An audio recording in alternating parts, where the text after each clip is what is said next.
Here are 3 lessons so that you can continue to become happy, healthy, and holy. First, to be happy, you must be humble. Ano po ang sabi ng unang pagbasa? God opposes the proud, but gives grace to the humble. Mga kapatid, ang taong mayabang, laging may kaaway. Ang taong nagpapakumbaba, palaging payapa. Kaya, kung gusto mo talagang sumaya sa buhay, huwag mong ipaglalaban ang ego mo. Ipagkatiwala mong sarili mo palagi sa Diyos. Sabi po ni San Pedro sa ating unang pagbasa, that we should cast all our worries upon Him because He cares for you.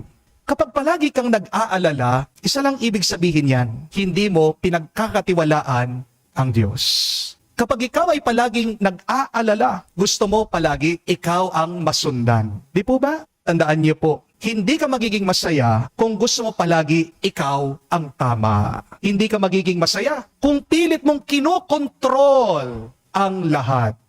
Kaya nga po, pansinin niyo sa ating katawan, 2 lang ang ating kamay.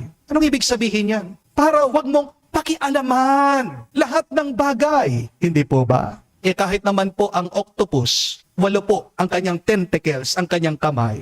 Hindi po ito nangangarap na hawakan o balutin ang lahat ng bagay. Ang tunay na saya nanggagaling sa pusong marunong magpakumbaba at marunong magtiwala sa Diyos. Amen? Dahil mas magaan ang pusong nagpapakumbaba kesa sa pusong mayabang. Pero pong isang misis dumating dito sa parokya, isa pong matandang nanay. Nagrereklamo po siya sa kanyang anak na babae. Sabi niya, Father, dahil balo na po ako, nakatira po ako dito sa aking daughter. Pero itong aking anak, napakaselan po niya.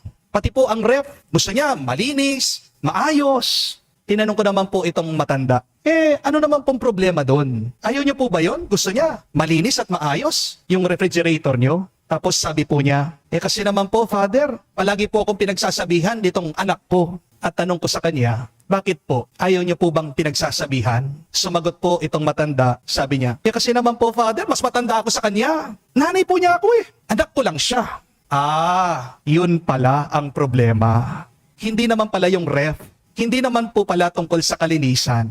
Ang pinaka-problema ay yung puso nung matanda. Di po ba, mga kapatid? Minsan hindi po tayo nasasaktan dahil mali ang sinabi ng ibang tao. Nasasaktan tayo dahil ayaw nating itama nila tayo. Di po ba? Minsan hindi tayo nagagalit dahil bastos ang ating kausap. Nagagalit tayo kasi nasasagasaan ang pride natin. Amen? Yan sinabi ko po dito sa kausap ko, Nanay, hindi po ibig sabihin matanda na kayo na tama ka palagi. At dagdag ko pa po sa kanya, habang po tumatanda tayo, dapat lalo tayong nagiging humble.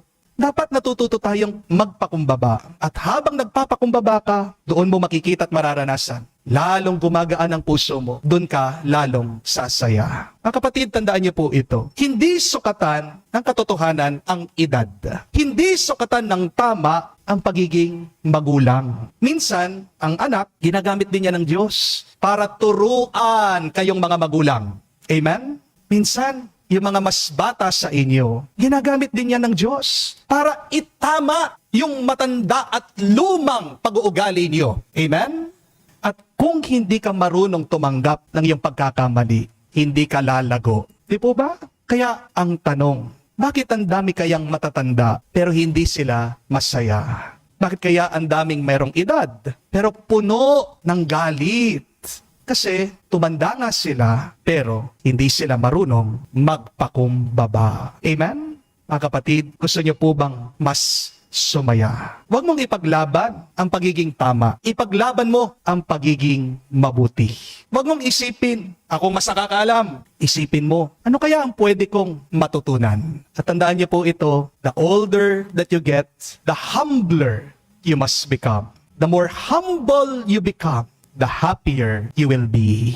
Dahil sa dulo po ng buhay, hindi tayo huhusgahan kung gaano tayo katanda.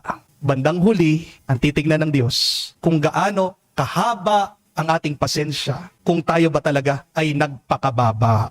Secondly, To be healthy, you must be vigilant. Ang habilin po ni San Pedro sa unang pagbasa, be sober and vigilant, the devil is prowling like a roaring lion. Kapatid, hindi lang po katawan ang kailangan nating alagaan, pati isip mo, pati puso mo, yang kaluluwa mo. Kasi po ang stress, galit, inggit, yan po talagang nagpapasakit sa atin. Yan po talagang nagbibigay sa atin ng sakit. At ang sabi po ng Biblia, ang demonyo ay parang leon. Hindi kanya agad kakainin. Hihintayin kanyang mapagod at doon papasok ang masama sa iyo. Kasi mga kapatid, kapag pagod ka, mas madali kang matukso. Di po ba? Kapag stress ka, mas madali kang nagagalit at umiinit ang iyong ulo. Kapag sugatan ka, doon ka mas nawawalan ng pag-asa. Kaya kung gusto mong maging mas healthy, bantayan mo ang iyong sarili palagi. Tandaan niyo po, hindi lahat ng masarap ay mabuti para sa iyo. Di po ba? Hindi lahat ng reaction mo ay tama at nakakabuti sa ibang tao. Bantayan mo ang iniisip mo. Kasi minsan, hindi naman talaga tama yung iyong iniisip. Toxic yan sa iyo. Dahil ang taong hindi marunong magbantay at alisto, madaling matalo. Third and last, to be holy, you must be a missionary.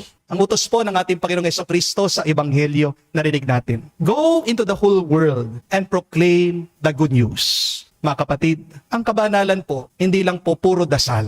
Ikaw ay banal kapag sumusunod ka at nagmimisyon ka. Si San Marcos, hindi lang po siya basta't nakinig sa mga turo tungkol sa ating Panginoong Jesucristo. Sinulat niya ang mabuting balita. Hindi ka nagiging banal kung nakikinig ka lang at tinatago mo ang iyong pananampalataya. Ipahayag mo ang ebanghelyo sa buhay mo. Paramdam mo ang faith mo sa pamilya mo, sa mga katrabaho mo. I-convert mo ang ibang tao sa pamamagitan ng social media. Alam niyo po ang kulang ng mundo natin ngayon. Hindi po kulang ang ating buhay sa mga taong sumasampalataya sa Diyos. There are a lot of people who believe in God, and yet we need more people who live their belief in God. Yan po ang kulang ng ating mundo. Mga taong binubuhay ang kanilang pananampalataya. Marami sa atin diyan nagkukulang. Pagdating sa simbahan, ang bait-bait natin. Pero bakit pagdating sa iyong pamilya, napakasama ng iyong ugali? Aminin. Di po ba? Hindi niyo po kailangan maging pari para mangaral kayo. Kailangan mo lang maging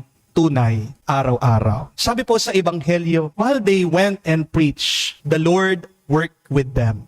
Ano pong ibig sabihin? Na kapag ginagawa mo ang iyong misyon, hindi ka nag-iisa, kasama mo ang Diyos. Tandaan niyo po yan. Kaya huwag kayong magtataka. Bakit ramdam mo, hindi mo kasama ang Diyos? Bakit nanghihina ka? Bakit depressed ka? Baka naman ginagawa mo ay yung hindi naman pinapagawa ng Diyos sa iyo. Kapag ginagawa mo ang kagustuhan ng Diyos, gagabayan ka niya, sasamahan ka niya, at ang sabi sa Ebanghelyo, magpapakita pa siya ng mga himala sa pamamagitan mo. Mga kapatid, ang tunay na banal, hindi tahimik. Kung nagpapahayag ka ng kabutihan ng Diyos, yan ay maririnig at makikita ng mga tao sa salita mo, sa kilos mo, sa buhay mo. Kaya tandaan niyo po ito. Kung gusto niyo pong sumaya, magpakumbaba ka. Kung gusto mong agad gumaling sa iyong sakit, magbantay ka. Kung gusto mong maging mas banal, ipahayag mo, buhayin mo ang Ebanghelyo. At tulad po ni San Marcos, huwag nating itago ang mabuting balita. Ibahagi mo ito sa buong mundo. Dahil ang tao na may Diyos sa kanyang puso, hindi lang po nabubuhay. Nagbibigay din siya ng buhay sa kapwa niya. Para po tayo patuloy na maging masaya, malusog, at mas pinagpala. Magpatulong tayo sa Diyos sa pamamagitan ng banal na misang ito. Hilingin natin ang panalangin ni San Marcos. At ating sabihin, San Marcos, ipanalangin mo kami ngayon at magpa sa walang hanggan. Amen.